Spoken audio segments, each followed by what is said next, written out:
नमस्कार. आज आपण बघणार आहोत कोणतंही वाटण न वापरता मशरूमची भाजी. त्यासाठी इथे मी एका प्लेटमध्ये मशरूम घेतलेले आहेत. ते आपल्याला गरम पाण्यात स्वच्छ धुवून घ्यायचे आहेत. इथे मी एका टोपात पाणी गरम करून घेतलेलं आहे. त्यात आता मी मशरूम स्वच्छ धुवून घेणार आहे.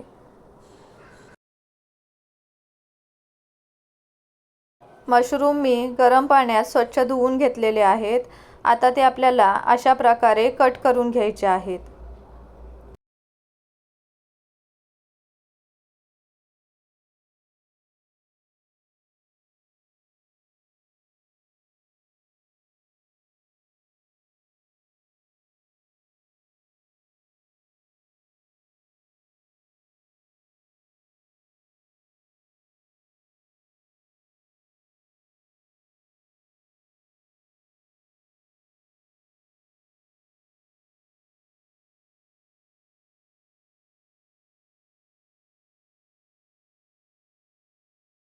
मशरूम कट करून झाल्यावर आपल्याला ते एका प्लेटमध्ये घ्यायचे आहेत आणि त्यात आपल्याला पाव चमचा हळद,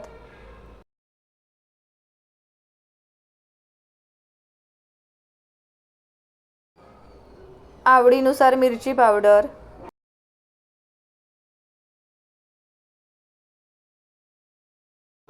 1 टीस्पून गरम मसाला पावडर,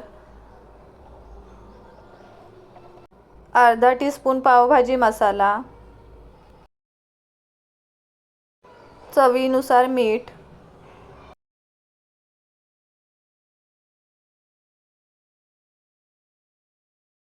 आणि अर्धा चमचा तेल टाकायचं आहे. आता आपल्याला हे चमच्याने किंवा हाताने चांगलं मिक्स करून घ्यायचं आहे.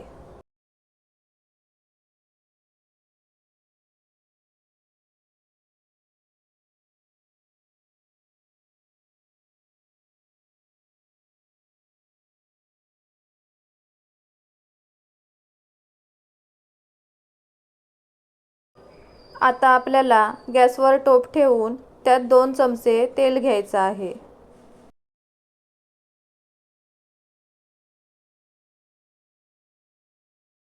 तेल आपल्याला मध्यम गरम होऊ द्यायचं आहे.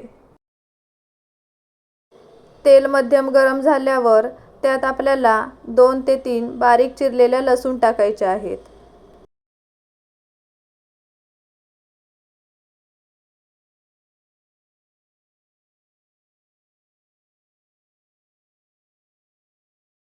लसूण भाजली गेली की त्यात आपल्याला एक बारीक चिरलेला कांदा टाकायचा आहे.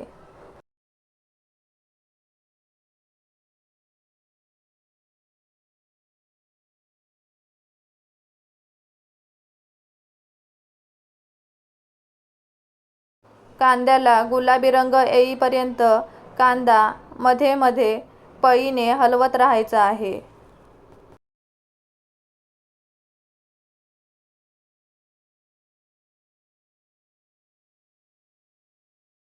गॅस आपल्याला मंद ठेवायचा आहे.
कांदा चांगला भाजला गेला आहे.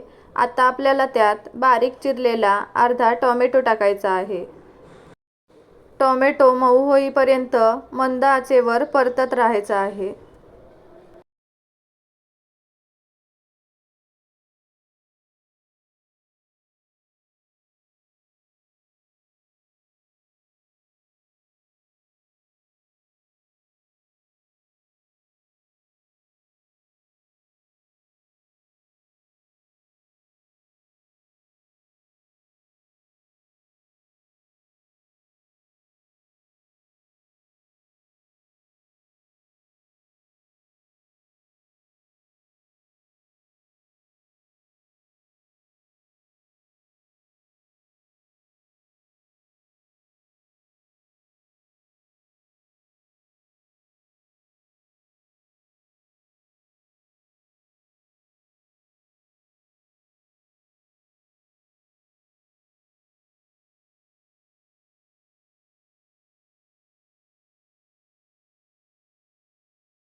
टोमॅटो चांगला भाजला गेला आहे. आता आपल्याला यात पाव चमचा हळद,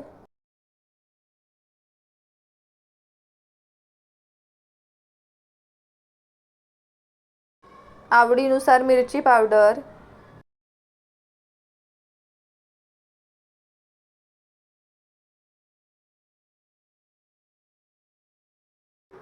आणि आपण मसाला लावून घेतलेले मशरूम टाकायचे आहेत.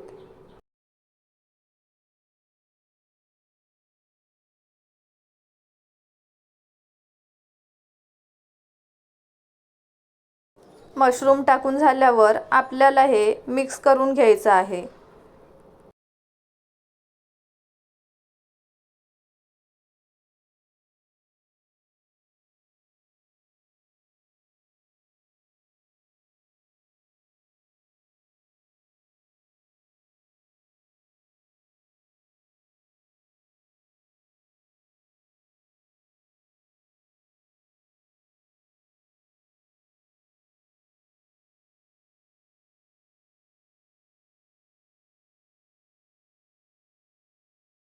आता आपल्याला यात पाणी टाकायचं आहे.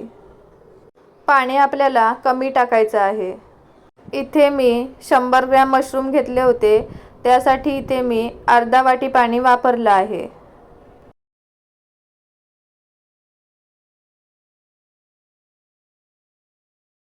आता आपल्याला एका प्लेटमध्ये पाणी घ्यायचं आहे आणि ती प्लेट भाजीवर ठेवून भाजी मंद आचेवर शिजवून घ्यायची आहे.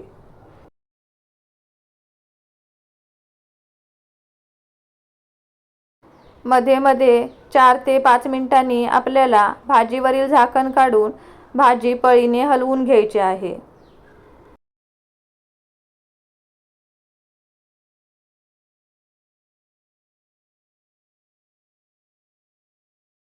आणि पुन्हा भाजीवर झाकण ठेवून भाजी शिजू द्यायची आहे.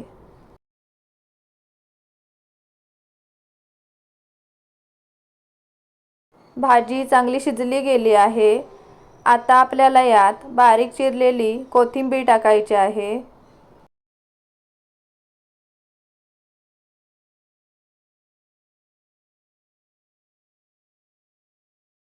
कोथिंबीर आपल्याला मिक्स करून घ्यायची आहे.